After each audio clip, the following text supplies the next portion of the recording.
오늘은 알루미늄 용접에 대해서 디테일하게 설명을 드리는 시간을 갖도록 하겠습니다. 이번 영상도 공약이 있습니다. 한 달 동안 유튜브 조회수가 만약에 1만 미만 나온다고 하면 영상을 삭제할 예정입니다. 저번과 동일하게 협박을 할 생각입니다. 그래서 영상을 시작하기 전에 좋아요와 구독, 알림 설정 부탁드립니다. 알루미늄 용접에 대해서 일단 용어에 대해서 알고 시작을 해야 되는데, 알루미늄 용접기에 보면 HZ라고 표시되어 있는 게 있어요. 이거는 1초당 움직이는 사이클의 횟수를 표기한 거예요. 그리고 첫 번째로 알아야 되는 게 교류, 주파수, 프리퀀시라고 하죠. 그래서 교류 주파수가 있고요. 그리고 두 번째는 클리닝 제어입니다. 클리닝 제어는 AC 밸런스라고도 얘기하고 클리닝 와이드라고도 얘기를 합니다. 첫 번째로는 교류 주파수를 설명드릴 텐데, 교류 주파수는 그림이 이렇게 파도 모양이 되어 있습니다. 이 교류 주파수는 만약에 20Hz를 설정을 했다, 그럼 1초에 20번 파동이 있는 거예요. 그리고 만약에 120으로 설정을 했다, 그러면 1초 동안 120회라고 생각을 하시면 됩니다. 그냥 횟수라고 생각을 하시면 돼요. 횟수. 그리고 클리닝 제어. 클리닝 제어는 이 교류 주파수가 이렇게 1초 동안 사이클을 회전을 할 때 용접에는 전극성과 역극성이 있는데, 이 두 개를 컨트롤 해주는 걸 클리닝 제어, 클리닝 와이드, AC 밸런스라고 얘기를 합니다. 그래서 클리닝 제어는 퍼센트로 설정이 되고요. 클리닝 제어는 이 퍼센트로 설정이 될 때 만약에 30 클리닝 제어 퍼센트를 설정을 했다, 그러면 역극성 30%로 용접이 되는 겁니다. 이 클리닝 제어는 특징적으로 수치가 올라가면 용접이 녹는 속도가 빨라지고요. 그리고 두 번째는 용접을 할 때 이 옆에 하얗게 생기는 산화막이 더 넓어집니다. 클리닝 제어가 수치가 높아지면. 그래서 클리닝 제어는 말 그대로 깨끗하게 용접부를 만드는 작업이기도 합니다. 그래서 이 교류 주파수와 클리닝 제어는 간단하게 설명드리자면, 카센터에서 자동차 용접을 많이 하고 그 용접 비드의 모양을 되게 중요시하는 사람들은 100에서 120 헤르츠로 설정하시는 걸 추천드립니다. 그리고 클리닝 제어 같은 경우에는 30에서 50%로 설정을 하시고 하는 것을 추천드립니다. 이런 게 있다. 그리고 저 같은 경우에는 펄스를 많이 쓰거나 할 때 이 클리닝 부분을 더 높여서 하는 경우도 있어요. 특이한 케이스로는. 그래서 그런 점도 있으니까 일단은 100에서 120, 클리닝 제어는 30에서 50 이렇게 설정을 하시고 용접을 한번 해보신 다음에 본인한테 맞는, 이번에 설명드릴 거는 클리닝 제어예요. AC 밸런스라고도 하고 클리닝 와이드라고도 합니다. 이 수치가 용접할 때 어떤 변화를 주는지 한번 보여드리도록 하겠습니다. 첫 번째, 클리닝 제어 10입니다.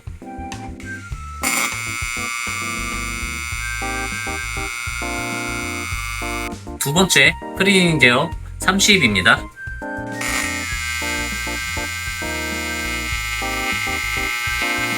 세 번째, 클리닝 제어 60입니다. 클리닝 제어를 살펴보면 10%, 30%, 60%, 이 퍼센트가 높아질수록 이 육륜풀이 커지고요. 그리고 녹는 속도도 점점 빨라집니다. 그에 따른 이별량도 높아지기 때문에 뒷면을 보시면 이런 차이를 보실 수 있습니다.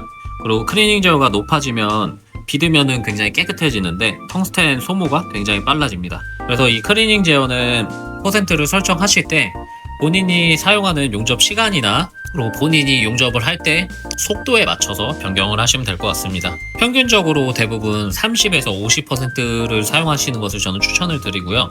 저처럼 용접했을 때 이 비드면을 깨끗하게 반짝반짝하게 유지하고 싶은 이 욕망이 강하신 분은 조금 더 사용을 하셔도 됩니다. 두 번째 이것도 중요합니다. 두 번째는 펄스 폭,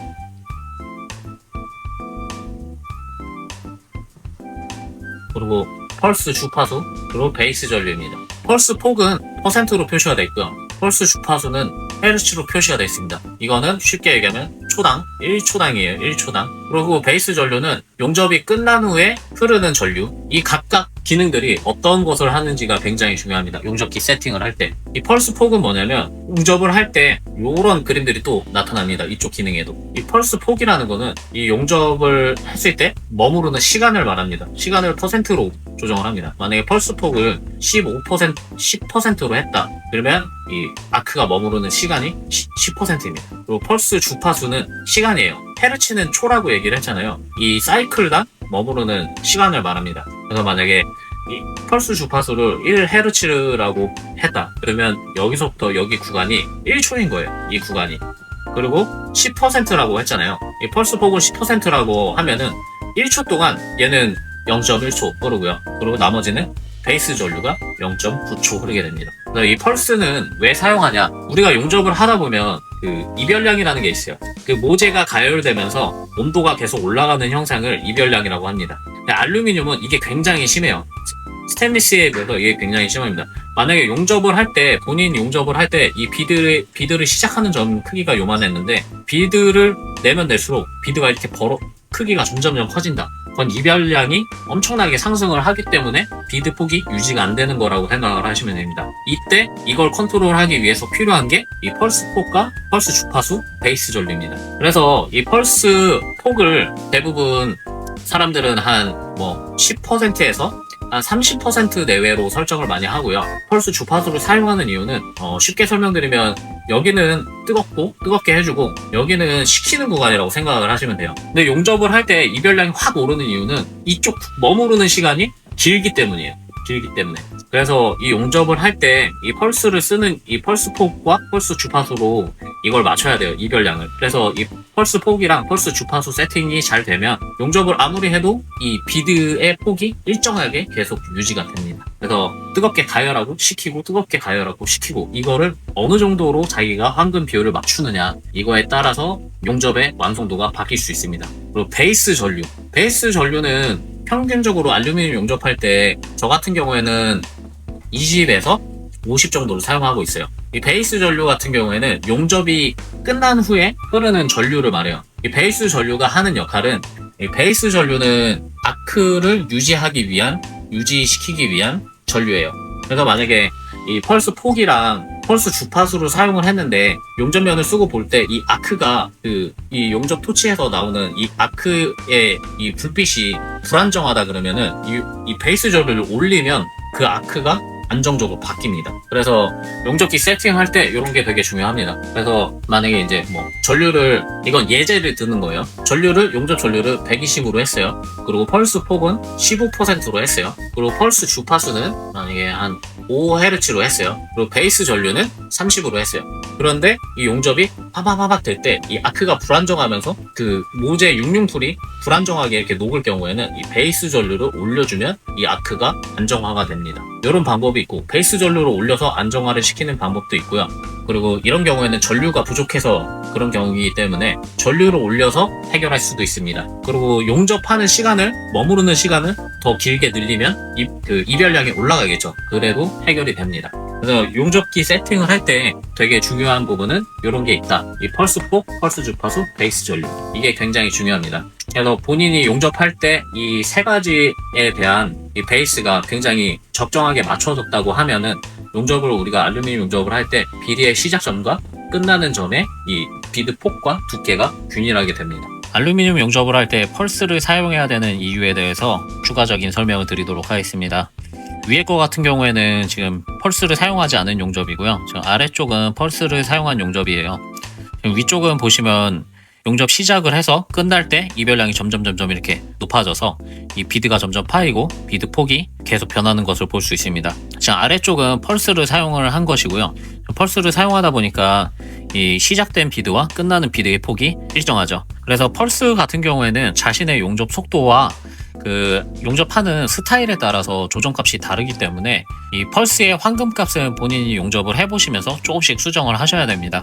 그래서 이런 이별량을 보시면 펄스를 사용 안 했을 경우에 이 시작에서 끝나는 지점을 보면 이별량 변화가 굉장히 심각하죠. 반면에 지금 펄스를 사용한 용접은 이별량이 균일하게 이렇게 쭉 이어지는 것을 볼 수 있습니다. 그래서 이런 펄스를 사용할 때에는 본인의 세팅을 찾아야 되기 때문에 남의 세팅을 보고 한다고 해서 그게 100% 완벽하게 되지 않습니다.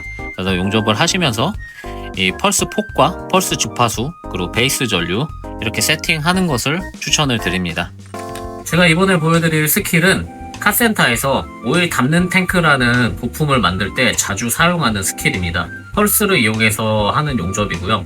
공 없이 모재끼리 붙이는 용접입니다. 이걸 한번 보고 배워놓으시면 이 오일 담는 탱크를 만드실 때 굉장히 편리하거든요. 그래서 제 주변 형들은 다 저랑 똑같은 이런 방식을 사용해서 작업을 하고 있습니다. 용접 후에는 용접 세팅이 어떻게 되어 있는지 보여드리도록 하겠습니다.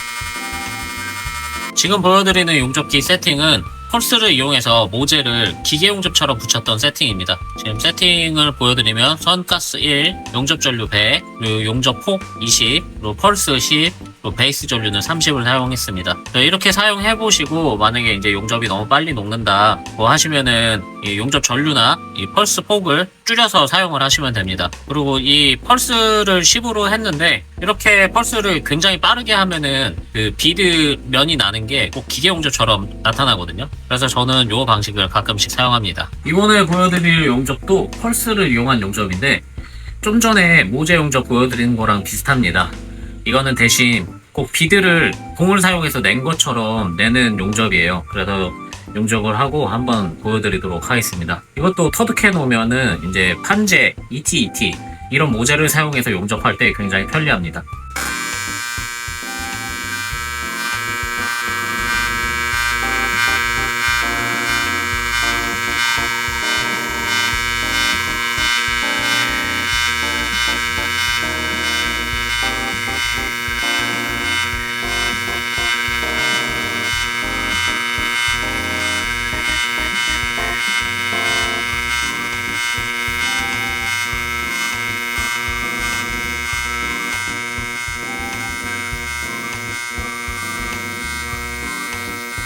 지금 보여드리는 용접기 세팅은 조금 전에 펄스를 이용해서 모재를 붙였던 세팅 방법이에요. 지금 이 선가스는 저는 1초를 사용하고 있고요. 그리고 용접 전류는 100, 그리고 펄스폭 30, 펄스 주파수는 1.5, 베이스 전류는 50, 호열가스는 4초를 사용했습니다. 그래서 지금 펄스 주파수가 1.5초잖아요. 이 펄스 주파수는 헤르츠라서 1초에 한 번, 근데 1.5초로 해놨으니까 1.5초에 아크가 한 번씩 나오는 거예요. 그래서 1.5초마다 빠방 빠방 빠방 이런 패턴으로 용접이 됩니다. 그래서 이 세팅으로 한번 ET 소재를 한번 용접을 해보시고 잘 안 되시면은 이 용접 전류나 그 자기 속도에 맞게끔 이 펄스 폭을 수정해서 사용하시면 될 것 같습니다. 펄스를 이용해서 두 가지 용접을 보여드렸습니다. 하나는 기계 용접 스타일, 한 개는 비드를 내는 스타일. 요거 두 개 다 카센터에서 오일 담는 탱크를 만들 때 자주 사용하는 용접이에요. 지금 얘는 기계 용접처럼 이렇게 일자를 끼는 형태고요. 장점으로는 용접을 하고 나서 폴리싱을 할 때 비드면이 없기 때문에 굉장히 빠르게 폴리싱을 할 수 있다는 장점이 있습니다. 그리고 요거 같은 경우에는 저 비드를 내는 형태보다 용접 속도가 굉장히 빠르기 때문에 이 용접도 굉장히 스피드한 용접을 할 수 있다는 장점을 가지고 있습니다. 다음은 제가 평소에 진짜 자주 사용하는 그 펄스 주파수 1.5초에 아크가 한 번씩 나오는 타입인데 용접면을 보시면 꼭 비드를 낸 것 같죠? 그래서 이 펄스 파양을 가지고 이 비드를 낸 것처럼 용접이 가능합니다. 단점으로는 이제 폴리싱을 할 때 이 예쁜 이 모형을 유지하기 위해서 굉장히 소심하게 폴리싱을 합니다. 그래서 이런 방법이 있습니다. 이거는 뭐 개인적인 취향이고 뭐 용접하는 스타일마다 다르기 때문에 자신이 만들고자 하는 거를 봤을 때 어떤 스타일이 더 어울리는지 판단을 하시고 사용을 하시면 될 것 같습니다. 그래서 이런 이제 펄스를 사용한 용접을 사용하시면 카센터에서 그 오일 담는 탱크를 자주 만들잖아요. 그래서 이런 걸 할 때 굉장히 편리하다. 그리고 모양도 굉장히 예쁘게 엄청난 고수처럼 흉내를 낼 수 있다는 장점이 있습니다. 그래서 꼭 한 번씩 해보시는 것을 추천드립니다. 세 번째는 노하우입니다. 이거는 제가 개인적으로 많이 사용하는 노하우기도 하지만 용접사 분들은 많이 알고 계신 기능이에요. 근데 이제 튜닝샵이나 카센터 분들은 이 기능을 모르시는 분들이 많더라고요. 이 선가스 기능이 있습니다. 일반적인 용접기에는 이 기능이 없어요. 일반적인 거에는. 근데 제가 최근에 내셔널 용접기라는 용접기를 구입을 했는데 그 용접기에는 이 기능이 있더라고요. 이 기능이 정말 제가 좋아하는 기능인데 이 선가스라는 건 뭐냐면 그 용접하시는 분들이 알고 계셔야 되는 게 있어요. 이 용접을 할 때 이 가스가 이렇게 샥 나오면 산소가 이쪽으로 진입을 못해요. 그래서 이 가스가 나온 상태에서 용접을 지으면 용접이 되게 부드럽게 처음에 시작을 할 수가 있습니다. 그래서 제가 원래는 용접을 그 전에 용접기에는 이 선가스라는 기능이 없었기 때문에 후열가스를 사용해서 이 후열가스 버튼을 이렇게 딱 누르면 가스가 칙 하고 나오거든요. 그 칙 하고 나오게 하고 나서 용접을 했어요. 그래서 후열가스를 그런 방법으로 사용을 했었는데 이 용접기에는 선가스를 초로 설정을 할 수가 있어요. 그래서 지금은 1초로 설정을 해서 사용을 하거든요. 근데 이게 왜 중요하냐, 이 가스를 미리 쏘는 게 가스를 이렇게 쏘는 거예요. 가스를 쏘면 이 산소로부터 이 보호가 되잖아요. 그러면 어떤 증상이 나타나냐면 타지 않아요. 알루미늄 용접 처음에 할 때 이 용접 첫방 지졌을 때 얘가 거뭇게 옆에가 검게 타는 경우가 있거든요. 이걸 없앨 수가 있습니다. 성가스를 때리면. 그래서 요런 기능이 굉장히 좋다. 이 기능이 어떨 때 많이 쓰냐면 이제 뭐 펄스 용접을 하던 뭐 끊어서 용접을 하던 간에 이 비드를 계속 이렇게 냈다가 중간에 용접을 끊었다가 모재를 회전시킨 후에 다시 용접을 해야 되는 경우가 있습니다. 그런 경우에 이 용접 부분을 다시 이제 마지막에 끝난 부분을 이렇게 지져야 되는데 이 부분을 지질 때 성가스를 매기고 딱 지지면 원래는 이 부분이 하얗게 되거든요. 하얗게 되는데 이 성가스를 매기고 딱 지지면 이 부분도 은색으로 용접 비드가 끊긴 적이 없는 것처럼 이렇게 이어지는 듯한 느낌을 낼 수가 있습니다. 그래서 이 성가스라는 기능이 굉장히 좋은 기능이에요. 그래서 알루미늄 용접 하시는 분들이 처음에 용접을 짓는다고 하면 저는 후가스를 설정을 하신 다음에 이 성가스 기능이 없으신 분들은 후열가스 설정을 무조건 8초, 최소 4초 이 정도 하시는 걸 추천드리거든요. 이거는 텅스텐 보호를 하기 위해서도 있고, 그리고 이 후가스 기능을 성가스처럼 사용을 하시면 돼요. 용접하기 전에 토치를 한번 눌러서 후열가스를 나오게 한 다음에 후열가스가 나오고 있는 상태에서 용접을 치시면 끝부분이 타지 않고 용접이 됩니다. 그래서 이 부분은 굉장한 팁이라고 생각을 하시면 돼요. 그래서 알루미늄 용접할 때 후열가스를 사용 안 하시는 분들이 많은데 알루미늄 용접할 때 후열가스는 필수입니다. 필수. 그러니까 텅스텐 보호하는 역할도 있고요. 그리고 그러니까 후열가스는 텅스텐 보호, 그리고 두 번째는 산소 차단입니다. 이게 굉장히 중요합니다. 알루미늄 용접할 때 이 가스라는 개념이. 그래서 용접을 하시는 분들이 이 가스나 이런 거에 대한 그 개념도 좀 가지고 있으시면 용접할 때 굉장히 편리하게 사용을 하실 수가 있습니다. 제가 전문 용접사는 아니고 이 카센터 하는 사람인데 아무래도 제가 그 용접은 저를 알려주신 용접 하시는 분이 용접사 분이셨기 때문에 저는 용접을 배울 때 조금 많이 혼나면서 이 공부를 하면서 용접을 배웠었어요. 그래가지고 이런 부분을 같이 공유해 드리는 시간을 오늘 갖도록 해봤습니다. 이게 용접 배울 때 정말 많이 이제 인터넷이나 이런 데 검색해보고 하는데 사람들이 용접에 대해서 잘 알려주지는 않으면서 핀잔을 되게 많이 줘요. 우리나라 전문직 사람들이 많이 그런 것 같아요. 그러니까 이번 영상으로 그 부분이 좀 해소되었으면 합니다. 조금 전에 설명드렸던 선가스 용접입니다. 펄스 용접을 사용하지 않고 한 방씩 끊어서 용접을 했고요. 이게 외경이 작고 티수가 너무 얇아서 한 방씩 끊어서 용접을 했는데 보시면은 비드 윗면에 하얗게 탄 자국들이 거의 없잖아요. 선가스를 사용을 하면은 이 산소를 차단하고 용접을 짓기 때문에 용접면이 타는 경우가 잘 발생을 안 해요. 그래서 선가스가 있는 용접기를 사용하면 이런 식으로 용접을 좀 편하게 할 수 있다라는 장점이 있습니다. 제가 지금 내셔널 용접기 샀을 때 굉장히 좋아하는 기능 중에 하나입니다. 용접기 자랑을 좀 하도록 하겠습니다. 이번에 제가 용접기를 바꾸고 나서 알루미늄 용접할 때 굉장히 신세계를 많이 겪었습니다. 그 이유는 바로 선가스 기능입니다. 이 선가스는 가스를 이렇게 용접하기 전에 쏴서 산소로부터 이 텅스텐 부분을 보호할 수 있어요. 그래서 용접할 때 까맣게 타는 부분을 쉴드를 할 수가 있거든요.